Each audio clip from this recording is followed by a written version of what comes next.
Okay, हम लोग discuss कर रहे हैं रोटेशनल मैकेनिक्स एच.सी. वर्मा का क्वेश्चन नंबर ऑब्जेक्टिव 1 में क्वेश्चन नंबर 10 कह रहा है कि uniform rod is kept vertically on horizontal smooth surface at point O. If it rotates slightly and release, it fall down the horizontal surface. The lower end will remain. Lower end. The lower end will remain. तो देखो इसमें क्या है, ऐसे बना लो और एक rod को मैंने ऐसे बना लिया, ठीक है। तो बॉटम पर ये सेंटर ऑफ मास है ना, तो अगर एफ बनाओगे तो तुम एन ऊपर दिखाओगे और यूनिफॉर्म रॉड इज केप्ट इतना इतना, if rotate slightly and release it fall down the horizontal surface the lower end will remain. तो ये जो एन ऊपर दिखेगा और एम जी किधर दिखेगा, नीचे दिखेगा, एम जी नीचे दिखेगा। तो क्या इसके पूरे सिस्टम पे हॉरिजॉन्टल डायरेक्शन में, पूरे सिस्टम पे हॉरिजॉन्टल कोई फोर्स है? नहीं, कोई फोर्स हॉरिजॉन्टल नहीं है। इसका मतलब centre of mass vertically downward आएगा, वर्टिकली, क्योंकि सिस्टम पे नेट फोर्स और एमएसीएम होता है, नेट फोर्स और एमएसीएम। इसका मतलब एक्स में कोई फोर्स नहीं है, तो एक्स में एम इंटू एसीएम बनेगा, तो एसीएम क्या आ गया, दिस इज 0। यानी इस पूरे रॉड पे सेंटर ऑफ मास एक्स में नहीं भागेगा, एक्स डायरेक्शन तो नहीं भागेगा। तो जब ये फाइनली गिरेगा तो कैसी गिरेगा, ऐसी गिरेगा, इस तरीके से। तो सेंटर ऑफ मास तो यहीं पे आ गया, और ये जो लोअर एंड है वो इससे कितना दूरी इधर जा गया, L/2 दूरी इधर चला गया, तो दिस इज L/2। तो वही कह रहा है, the lower end will at remain at O ना, एट डिस्टेंस लेस देन ना, at distance L/2 from O, yes, C part answer हो जाएगा। इसके बाद ऑब्जेक्टिव 1 में डाउट बताओ तो। ऑब्जेक्टिव 1, ऑब्जेक्टिव 1 के बाद ऑब्जेक्टिव 2 में 7 sir, 7 second sir, question number second कह रहा consider the following two equation, L बराबर आई ओमेगा और dl/t बराबर tau in non inertial frame, both A and B are true. इसमें कह रहा है कि नॉन इनर्शियल फ्रेम पे तुम खड़े हो, कोई दिक्कत नहीं, नॉन इनर्शियल फ्रेम है, एक्सेलरेट कर रहा है इससे, और तुम इस पे खड़े हो। अब किसी सिस्टम को देख रहे हो तो एंगुलर मोमेंटम तो क्या लिखोगे, आई ओमेगा ही लिखोगे, रिजिड बॉडी का एंगुलर मोमेंटम, फिक्स एक्सिस को आई ओमेगा ही लिखोगे, तो ठीक हो गया। लेकिन जब तुम टॉर्क की बात करोगे ना, इसके ऊपर टॉर्क की बात करोगे, तो टॉर्क जब लिखोगे इसको डिफरेंशिएट करोगे, जब इसको तुम डिफरेंशिएट करोगे dl/dt, तो जो भी टॉर्क आएगा ना, इस टॉर्क में रियल फोर्स का टॉर्क होगा, torque of real force plus torque of virtual force होगा, मतलब सूडो फोर्स होगा, सूडो फोर्स का टॉर्क होगा। और डिफॉल्ट केस में जो इक्वेशन में टॉर्क लिखा जाता है ना, ये टॉर्क ये रियल फोर्स का टॉर्क होता है। तो लेकिन डिफरेंशिएट करने के बाद इसको, ये वाला नॉन इनर्शियल फ्रेम से लिखे हो ना, तो नॉन इनर्शियल फ्रेम से लिखोगे, जब डिफरेंशिएट करोगे तो रियल और वर्चुअल दोनों आएंगे ना, रियल और वर्चुअल दोनों आएंगे ना। बट ये जो dl/dt में जो टाउ होता है, टाउ वो रियल फोर्स का टॉर्क होता है, तो ये गायब हो गया ना, मतलब इसमें थोड़ा सा प्रॉब्लम है। इसमें पता है किस चाहिए, tau plus tau due to pseudo force, तब ये सही हो जाता है। तो चूंकि सूडो का टॉर्क इसमें नहीं लिखा है, डिफॉल्ट केस में रियल का टॉर्क होता है, तो ये is correct, B is false, तो is true, B is false, तो वही बी पार्ट में दिख रहा है। और बताओ तीसरा क्वेश्चन, 7 सर। क्वेश्चन नंबर 7 कह रहा है कि the density of rod gradually decreases from, the density of rod gradually decreases from one end to other. It pivoted at one end so that it can move about vertical axis through the pivot. A horizontal force F is applied to the free end of a direction perpendicular to the rod. The quantity that do not depend on which the end of the rod is pivoted are. तो देखो एक rod है इस तरीके से, इसकी density बदल भी रहा है, सब हो रहा है, और ये एक्सिस है। अगर तुम यहाँ पे फोर्स लगा रहे हो ना, फोर्स लगा रहे हो और ये एक चक्कर घूम गया, सपोज करो ये एक चक्कर ये घूम गया, एक चक्कर घूम गया, अगर इस एक्सिस के अबाउट ये एक चक्कर घूम जाता है, तो इस फोर्स का वर्डन क्या होगा, फोर्स का वर्कडन होगा, इस फोर्स का जो वर्कडन होगा ये होगा F इंटू ये पूरी दूरी 2πr, वर्डन बन गया, यही वर्डन होगा। और वर्डन हमेशा चेंज इन कैटेगरी देता है, चेंज इन कैटेगरी, तो फाइनल कैटेगरी माइनस इनिशियल 0। तो मुझे बताओ इस रॉड की डेंसिटी यहां पे ज्यादा है, यहां पे ज्यादा है कि यहां पे ज्यादा है, कि यहां ज्यादा है, इस वर्क डन में कहीं डेंसिटी दिख रहा है क्या? नहीं, F into 2 pi R. F ये फोर्स है, R लेंथ है ये, तो इस पे डिपेंड नहीं कर रहा है कि डेंसिटी कैसी है। Kinetic energy is not depend on density. इसका मतलब इस पूरे ऑप्शन में तुम क्या बोल सकते हो? देखो एक second, the quantity that do not depend on with the end of rod is pivoted. किस एंड पे पिवोट है इससे कोई मतलब नहीं है। यहां पे पिवोट होगा तो भी ये 2 पाई आर घूमेगा, और यहां पिवोट कर दो तभी भी इधर 2 पाई आर घूमेगा। ठीक है, तब फोर्स तुम्हें इस एंड पे लगाना पड़ेगा। तो वार्डन तो यही आएगा, वार्डन डिपेंड नहीं करेगा, कैंडिडेट सेम आएगी। ये पार्ट एंगुलर एक्सेलरेशन गलत कह रहा है। क्यों? जब इसके बाद टॉर्क लिखोगे, एक्सिस को जब टॉर्क लिखोगे टॉर्क, तो टॉर्क को क्या F इंटू आर बराबर आई अल्फा, बट आई तो डिपेंड कर गया भाई, F इंटू आर तो कांस्टेंट है, बट आई तो डेंसिटी पे डिपेंड कर गया कि इधर डेंसिटी ज्यादा है किधर डेंसिटी ज्यादा है, तो अल्फा डिपेंड करेगा। गलत कह रहा है। Angular velocity when the rod complete one rotation, angular velocity, angular velocity. अच्छा ये काइनेटिक एनर्जी क्या होती है? ये जो काइनेटिक एनर्जी होती है, this is half I omega square. तो काइनेटिक एनर्जी कांस्टेंट है। अगर आई चेंज हो रहा, क्यों? डेंसिटी बदल रही है। अगर डेंसिटी बदलेगी तो आई चेंज होगी, अगर आई चेंज हो गई तो ओमेगा को चेंज होना पड़ेगा ना, ओमेगा चेंज हो जाएगा। गलत, ये पार्ट भी गलत, बी पार्ट भी गलत। C part, angular momentum when rod complete one rotation, angular momentum, angular momentum when rod complete one rotation. Angular momentum से होता है ना, एंगुलर मोमेंटम वो क्या होता है? आई इंटू ओमेगा होता है।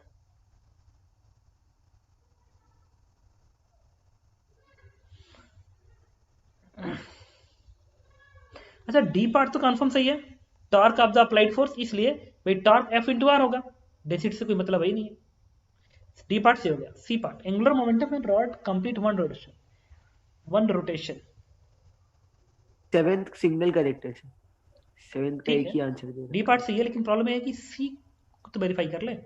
Angular momentum when the rod complete one rotation, एक रोटेशन में एंगुलर मोमेंटम कंजर्व होगा कि नहीं होगा। अच्छा यहां से तुम समझ सकते हो, देखो कैसे, लेकिन ओमेगा पे तो असर पड़ेगा। ओमेगा चेंज हो रहा है तो काइनेटिक है। एनर्जी भी, चेंज हो जाएगा तो ना सर, काइनेटिक एनर्जी भी हो जाएगा। तुम क्या लिखोगे? यहां से टॉर्क लिखोगे F into R, torque by I alpha, इससे अल्फा की वैल्यू क्या आ गई? F इंटू आर अपन आई, ये अल्फा आ गया। और एक कंप्लीट रोटेशन में कितना एंगल घूमेगा? ये 2 पाई एंगल घूमेगा। तो थीटा इक्वल्स में क्या लिखेंगे? तुम लिख सकते हो ओमेगा का स्क्वायर बराबर, ओमेगा का स्क्वायर बराबर ओमेगा नॉट का square plus 2 alpha theta. Omega naught तो 0 है, तो ओमेगा का स्क्वायर आ जाएगा 2 अल्फा, अल्फा आ रहा है एफ आर अपान आई, तो एफ आर अपान आई, और थीटा है 2 पाई। तो इससे ओमेगा का स्क्वायर की वैल्यू इतनी मिल गई, तो ओमेगा की वैल्यू इतनी मिल गई, ओमेगा की वैल्यू इतनी मिल गई। और एंगुलर मोमेंटम क्या होता है? आई ओमेगा, तो आई इंटू ओमेगा, और ओमेगा जब ये प्लेस करोगे 2 F R into 2 pi divide by I. देखो ये आई और आई कटेगा नहीं ना, ये वाला आई और ये वाला आई कटा तो नहीं, आई बच गया। अगर आई बच गया तो एंगुलर मोमेंटम बदल जाएगा, तो ये चेंज हो जाएगा। तो 7th का आंसर डी हो जाएगा। इसमें नेक्स्ट क्वेश्चन सर 11th वाला बताइएगा।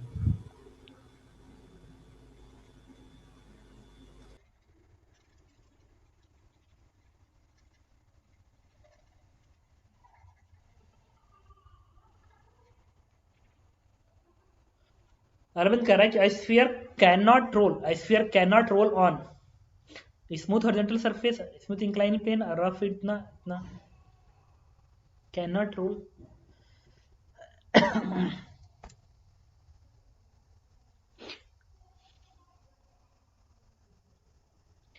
ये कोई क्या कहे इसमें?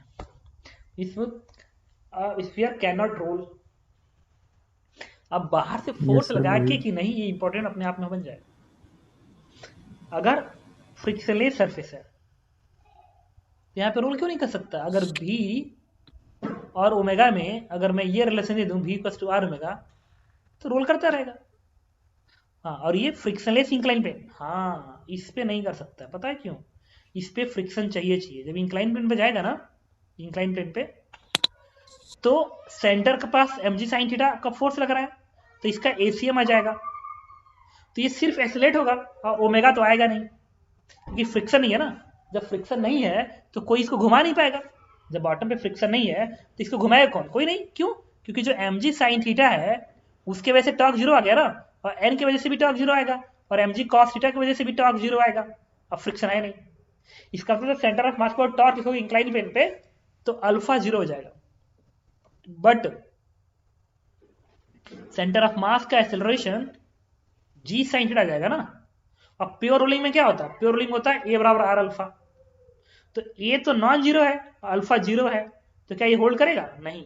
अगर होल्ड नहीं किया इसका मतलब वो रोल नहीं कर पाएगा। तो ये जो बी पार्ट कर रहा है स्मूथ इंक्लाइन प्लेन ये सही कर रहा है, इस पर रोल नहीं कर पाएगा।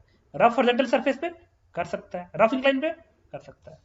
Answer is B part. Sir इसमें ए बी दिया है आंसर, मतलब स्मूथ पे भी नहीं करेगा।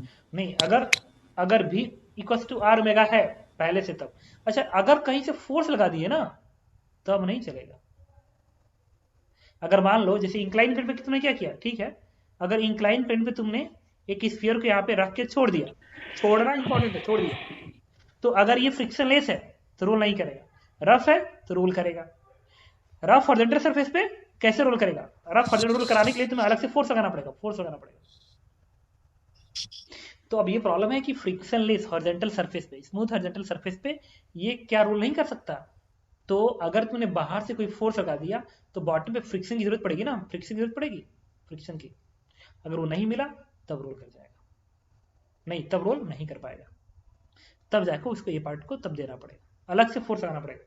लेकिन अगर पहले से ही तुम इस वेलोसिटी को, इस ओमेगा को देखो छोड़ दो तो प्योर रोल करता ही रहेगा, तब वो जरूरत नहीं पड़ेगी। जैसे एक बार ऐसा क्वेश्चन तो डिस्कस किया तुम लोग कि ऐसा बनाया था, कहा था इधर फ्रिक्शन लेस है, रफ है, कहा था ना रोल करता रहेगा चाहे वो रफ हो चाहे स्मूथ हो। यस सर, वो बताया था। इनको सर इसमें क्या ले फिर, मतलब ठीक है कोई दिक्कत नहीं है, जैसे सर उस वाले में। तो इसमें ए भी तो मार्क कर सकते हो, बस ये कि बी वाला तो कंफर्म सही हूँ क्योंकि छोड़ते ही हो mg sin आ गया। और इसके लिए तुम्हें अलग से फोर्स देना पड़ेगा, क्योंकि फोर्स नहीं दोगे ऐसे रखा रहोगे तो भागेगा ही नहीं। तो इसलिए इसका आंसर ए और बी दे रहा है, क्योंकि रोल कराने के लिए फोर्स लगाना पड़ेगा। नेक्स्ट बताओ तो इसमें सर ये जो इससे पहले आपने बताया था काइनेटिक एनर्जी, वो डिपेंड करेगी ना, जो 7th वाले में बताया नहीं, आई कांस्टेंट ओमेगा। काइनेटिक एनर्जी क्या है? एफ इनटू 2 अच्छा हाँ हाँ, यस नेक्स्ट ओमेगा स्क्वायर है, यस। नेक्स्ट इसका सर ये एक बार नाइन्थ वाला एक बार बताइए। कह रहा है नाइन्थ वाला, two uniform solid sphere having the equal masses and unequal radius are release from rest from the masses. यही तो अभी पढ़े थे हम लोग। अच्छा यहाँ सर हो जाएगा। हाँ हाँ। और इसमें नाउ एक्सरसाइज सर 10th वाला सर, क्वेश्चन नंबर 10। अरे मैथ्स का है पूरा क्वेश्चन। ये समझ नहीं आया। A particle of mass इतना ग्राम, इतना इतना इतना, मार्क इतना इतना respectively, find the moment of inertia of the system of particle about the perpendicular bisector of the metre scale. ठीक है, तो इसमें तुम्हें क्या करना होगा, तो सही कह रहा है कि मैथ का क्वेश्चन है। इसके लिए इस तरीके से है,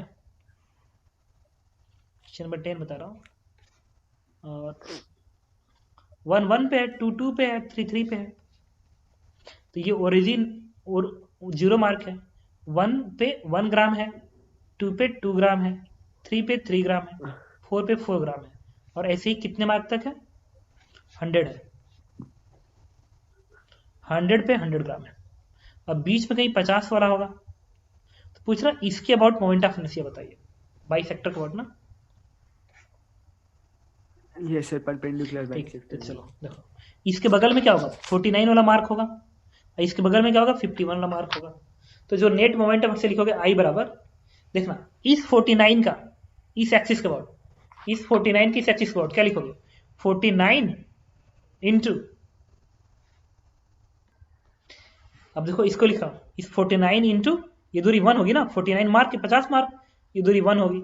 अब मास तो 49 ही है यहाँ पे, तो 49 इंटू 1 का स्क्वायर प्लस इस पे मार्क कितना होगा? इसके बगल वाला होगा 48, और वो 2 दूरी पे होगा, 2 की दूरी पे होगा, फिर 48 इंटू 2 का स्क्वायर। फिर अगला क्या होगा?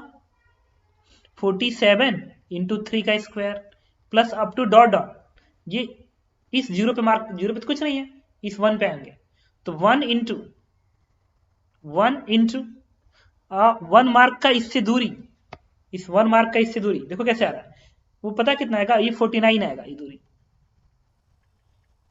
ये पता है कैसे बना, देखो समझ आ गया। 49 1 50 होता है, 48 2 50 होता है, 47 3 50 होता है, तो जब यहाँ पे 1 लिखोगे तो 49 बनेगा। अब आते हैं प्लस, ये 51 मास का है और ये दूरी 1 के बराबर है, तो 51 इंटू 1 का स्क्वायर, अगला वाला 52 मास का होगा और 2 की दूरी पे होगा। अब देखना अप टू डॉट डॉट, जो 100 पे रखा होगा 100 kg, उसका जो डिस्टेंस आएगा वो कितना आएगा, 100 वाले का डिस्टेंस निकालना है। तो अच्छा ये 51 में से 50 कटे तो 1 आया ना, तो 100 में से 50 कटे तो 50 आएगा ना, तो इसकी दूरी 50 हो गई। अब तुम्हें इसको कैलकुलेट करना पड़ेगा, इसे कैलकुलेट करोगे आंसर आ जाएगा। बात समझ रहे हो क्या कह रहा हूं? हेलो, आधा कर लिया था सर। क्या? यस सर, हेलो हाँ, सर। कैलकुलेट जीपी, कैलकुलेटर भी होता है। ये तो सर मैम ने पढ़ाया तो है। तो जी कैलकुलेटर से कैलकुलेटर मिलता है क्या सर? अरे तुम छोड़ बेटा, अरे सर जीपी से हो जाएगा ठीक सर। है आगे हाँ बढ़ो। वो मैथ्स पढ़ाया है ना इसमें कि अगला बताओ तो, मुझे सर 37 पर ना।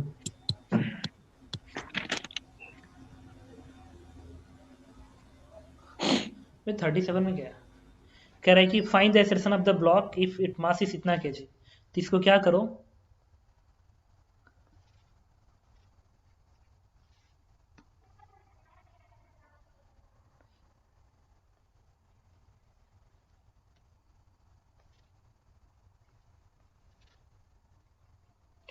देखो एमबीडी बना लेते हैं। The descending pulley shown in the figure has the radius इतना, मोमेंट ऑफ इनर्शिया इतना, the fixed pulley is light and horizontal plane is frictionless, तो फाइंड एक्सेलरेशन, फ्रिक्शनलेस है ना, तो टेंशन टी इधर दिखाओगे, इसका एक्सेलरेशन तुम ये मान लो, तो इस पे क्या लिखोगे, बराबर में एफ टी है, मास कितना है इसका, इसका मास दिया गया है 1 kg, तो 1 इंटू ए, इक्वेशन नंबर 1 बन गया।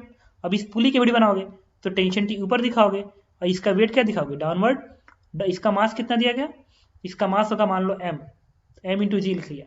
अब तुम कायदे देखो, ये जो ये वाला पॉइंट है वो आई आर की तरफ से काम कर रहा है, आई आर, क्योंकि ये फिक्स है ना, अगर ये फिक्स है तो ये पॉइंट रेस्ट में होगा, ये भी रेस्ट में होगा, ये भी रेस्ट में होगा, इसका मतलब आई आर बन गया। तो इसके बाद सीधे टॉर्क लिख के आई अल्फा कर दो, सीधे आंसर आने के लिए। तो टॉर्क इस वर्ड क्या बनेगा, एम जी का टॉर्क आएगा M G into R, M G into R, और टी का टॉर्क आएगा उल्टा, टी इंटू टू आर बनेगा, बराबर आई अल्फा, और इसके बाद आई, तो देखो इसका आई दिया गया 0.2, लेकिन ये सेंटर ऑफ मास के अबाउट है, इसके सेंटर ऑफ मास के अबाउट है, तो क्या लिखोगे 0.2 and plus M R square perpendicular axis theorem into alpha, equation number 2, ठीक है। ICM plus M R square into alpha कर लिया, लिख लिया टॉर्क का इक्वेशन। इसके बाद नो स्लिपिंग कंडीशन क्या होता है, ये बराबर आर अल्फा। अच्छा इसका एक्सेशन ए है ना, लेकिन ये 2 आर अल्फा बनेगा, 2 आर अल्फा क्यों बनेगा, देखो इसका ए है तो इसका एक्सेशन ए होगा, और इसका इस बॉटम से दूरी क्या है 2 आर है ना, 2 आर, क्या लिखोगे ए बराबर 2 आर अल्फा, लिख लिया। ये 3 इक्वेशन 3 उन्होंने सॉल्व करोगे आंसर आ जाएगा। अच्छा एक और तो सेंटर ऑफ मास के अबाउट ज़्यादा इजी होता है। क्या मास निकाल सकते हो, मास कैसे आएगा, मोमेंट से 0.2 है ना, तो एम इंटू आर स्क्वायर कर लो, और ये पुली डिस्क होता है तो एम आर स्क्वायर बाई 2 कर दो, रेडियस दिया गया क्वेश्चन में 20 सेंटीमीटर, उठा के प्लेस करना 0.2, यहाँ पे मास आ जाएगा। बात समझ रहे हो क्या कह रहा हूँ, hello? Sir centre of mass के अबाउट ज़्यादा कैलकुलेशन लगती है क्या हाँ इसमें तो? लगेगी, बट आ जाएगा कोई दिक्कत नहीं, उसमें तुम्हें लिखना पड़ेगा।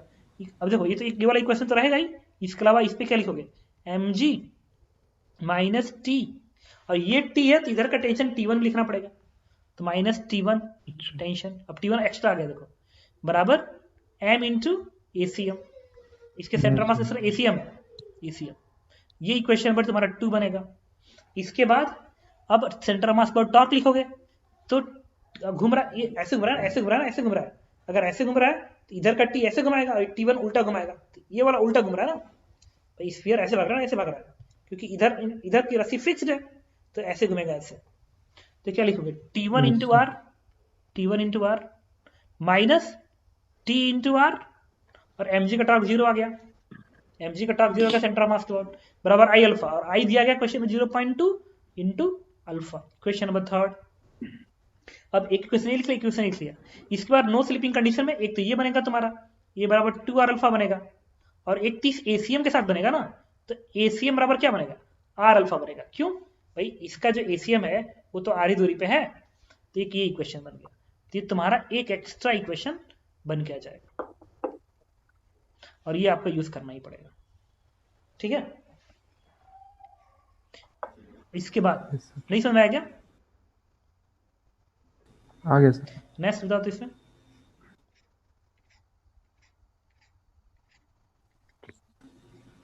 सर 79 में जो है अभी इधर बताओ, इधर कोई सर डाउट? बी पार्ट एक 68 था सर 68 वाला।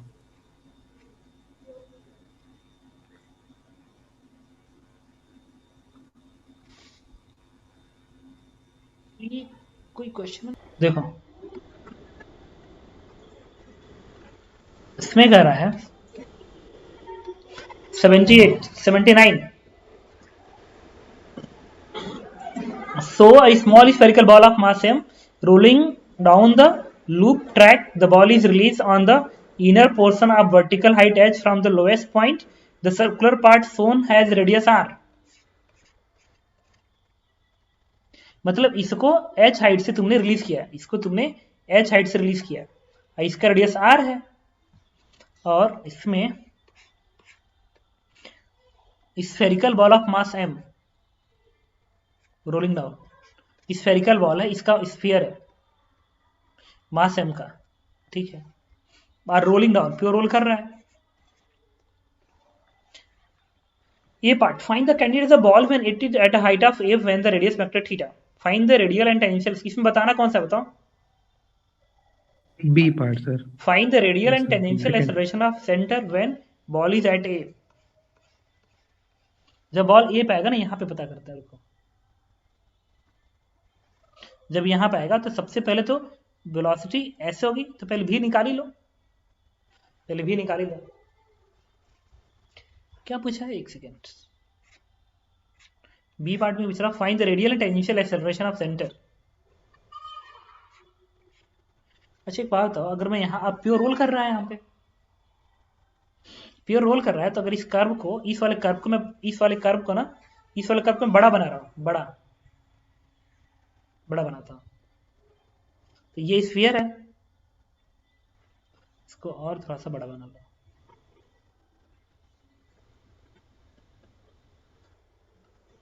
इस स्फीयर को एक बड़ा सा स्फीयर बनाओ ऐसे, ताकि डायग्राम सही से दिखे। तो इसका mg को तुम ऐसे दिखाओगे,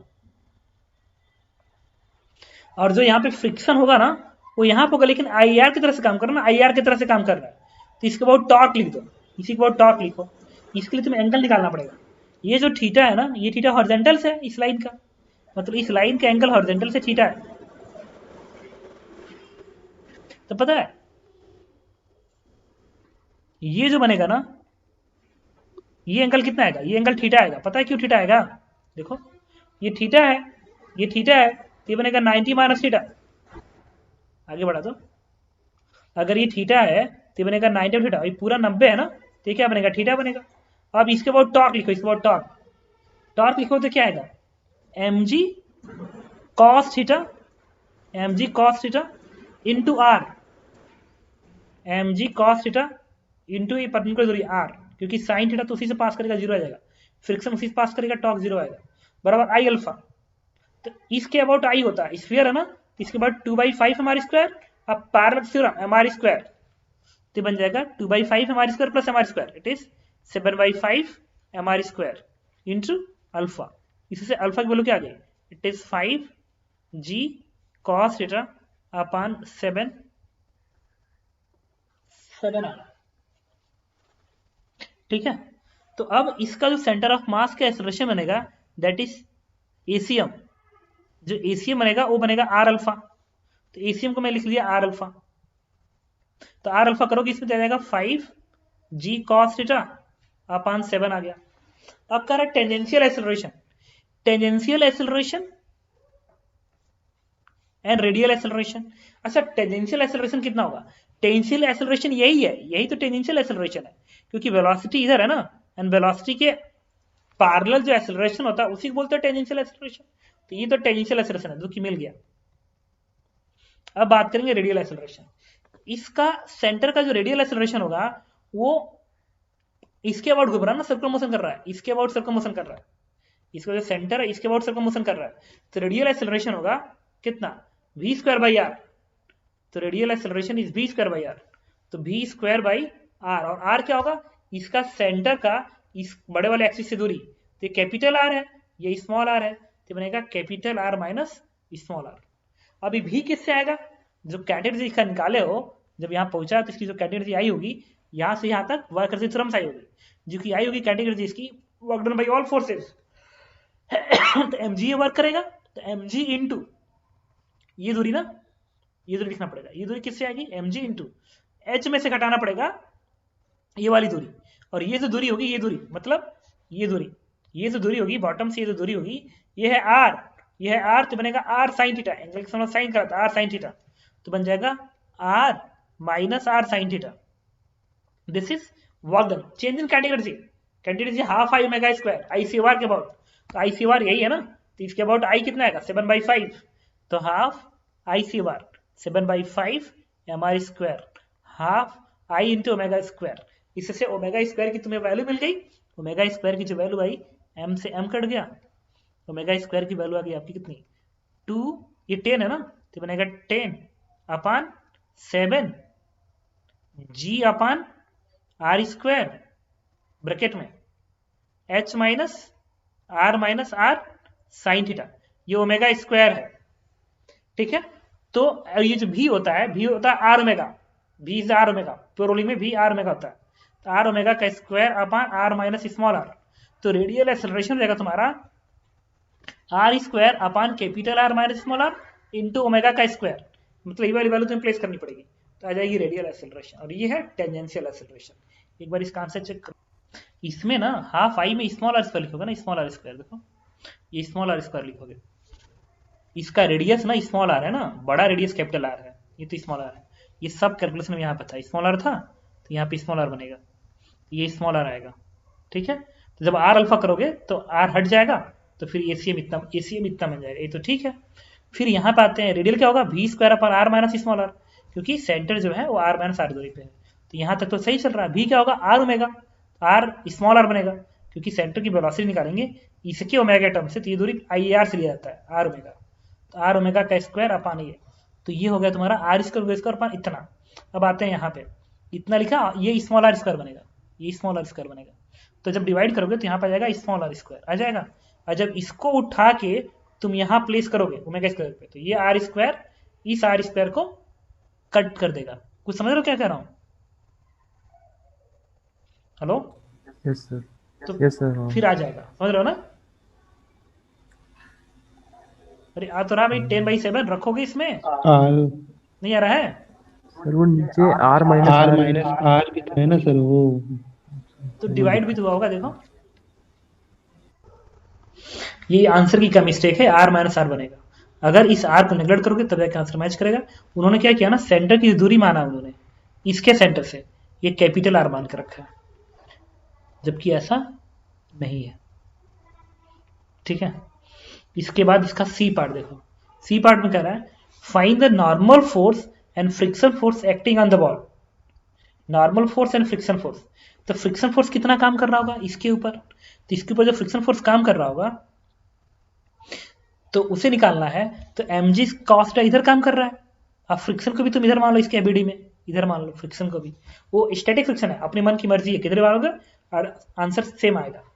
तो mg कॉस्ट अब इधर, फ्रिक्शन भी स्टैटिक इधर मान लिया, नॉर्मल फ्रिक्शन इधर होगा, और तो कोई फोर्स है नहीं, एक ये mg पर रहेगा, एक फ्रिक्शन रहेगा, और कोई फोर्स नहीं है, तो टेंजेंट डायरेक्शन लिखो, नेट फोर्स लिखो क्या, mg cos theta and plus friction बराबर मास इंटू टेंजेंशियल एक्सेलरेशन, और टेंजेंशियल एक्सेलरेशन क्या है 5g cos थीटा अपान 7, उठा के प्लेस कर दो 5g cos थीटा अपान 7, तो इससे फ्रिक्शन की वैल्यू क्या मिलेगी, इसको इधर भेज दो तो 5 में से तो बनेगा 2/7 mg cos थीटा, तो मिल गया फ्रिक्शन की value.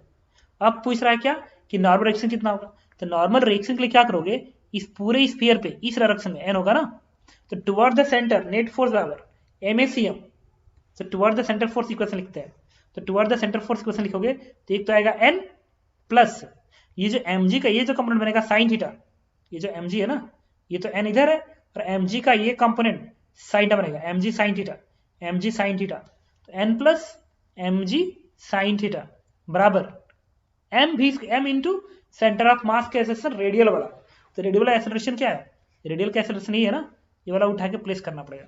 This is 10g upon 7, 10g upon 7 r minus small r bracket में h minus r sine theta, h minus r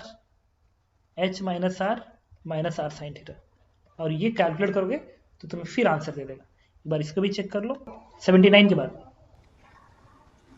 85 question number 85 question मैंने क्लास में कराया है, याद करो, ऐसा नहीं था मैंने ऐसे करके छोड़ा था और फिर उसी तक कितने टाइम में प्योर रोलिंग शुरू होगी, याद आ रहा है? अच्छा, दो मेथड से हाँ, दो मेथड से वही क्वेश्चन है। Yes sir. हाँ, और कोई क्वेश्चन बताओ इसमें। 86 था बस। 86 कह रहा है कि sphere rolling on the rough horizontal surface with the इतना elastically fix vertical wall, find the speed of the sphere just after the pure rolling in backward directions. तो देखो क्या होगा, एक स्फीयर है, एक सॉलिड स्फीयर है, प्योर रोल कर रहा है स्पीड v से, rough horizontal surface with linear speed, sphere rolling on the v है, तो ओमेगा कैसे होगा, ओमेगा इस सेंस में होगा, तो जब इससे टकराएगा ना तो ये फ्रिक्शनलेस सरफेस है, म्यू 0 है, तो जब इससे टकराएगा, जब ये वाला इससे टकराएगा, इसके बीडी बनाओगे तो तुम n ऐसे दिखाओगे, तो n और n सेंटर ऑफ मास से पास करेगा, तो टॉर्क n का 0 हो गया, n का टॉर्क 0 हो गया, तो ये ओमेगा वही रह जाएगा, ओमेगा चेंज नहीं हुआ क्योंकि टॉर्क 0 आया। लेकिन कोलिजन इलास्टिक है, तो जो वेलोसिटी है वो एक्सचेंज हो जाएगी। तो अगर ये ऐसे जा रहा है तो जब टक्कर मारेगा तो जितना भी इधर होगा टक्कर के बाद उतना भी इधर हो जाएगा, लेकिन घूमने के सेंस अभी भी वही होगा क्योंकि टॉर्क 0 नहीं हो पाया, टॉर्क 0 हो गया। जब ऐसे जा रहा था तो टॉर्क सेंटर से पास किया फोर्स, तो टॉर्क 0 हो गया, तो ओमेगा ने डायरेक्शन नहीं चेंज किया, सिर्फ वेलोसिटी डायरेक्शन चेंज कर दी। तो फिर क्या हो जाएगा, ये क्वेश्चन ऐसा बन जाएगा इस तरीके से, एक स्फीयर है जिसकी वेलोसिटी इधर हो गई और घूमने का सेंस अभी भी यही है, मतलब अभी भी घूमने का सेंस ये है, ये, और ओमेगा की वैल्यू कितनी है, v अपॉन r है। अब ये क्वेश्चन फिर वही बन गया, देखो ये जो क्वेश्चन है वो घूम ऐसे रहा है, ऐसे घूम रहा है, और भाग ऐसे रहा है, तो घूम रहा है इस सेंस में, अब प्योर रोलिंग के लिए घूम रहा है ऐसे चाहिए ना, इस वाले में देखना, इस वाले में ऐसे घूमना चाहिए प्योर रोलिंग के लिए। अरे ठीक है, इसी क्वेश्चन, यही तो आंसर इस क्वेश्चन का भी, एक ही क्वेश्चन बन गया ना। यस सर, हाँ। ये भाग रहा है इधर, घूम रहा है उल्टा, ऐसे घूम रहा है, भाग रहा है आगे। Yes sir. इसमें भी यही है, घूम रहा है ऐसे, भाग रहा है आगे। तो अब ये क्वेश्चन एग्जैक्टली सेम बन गया, तो जो इसका आंसर आएगा वही इसका आंसर आएगा। बात समझ रहे हो? Yes sir. और कोई क्वेश्चन? सर वो क्विज में था सर एक HC ब्रो पहले थोड़ा बताओ। सा, ये खत्म हो गया सर ऐसे, अच्छा सर इस चैप्टर में तो नहीं है।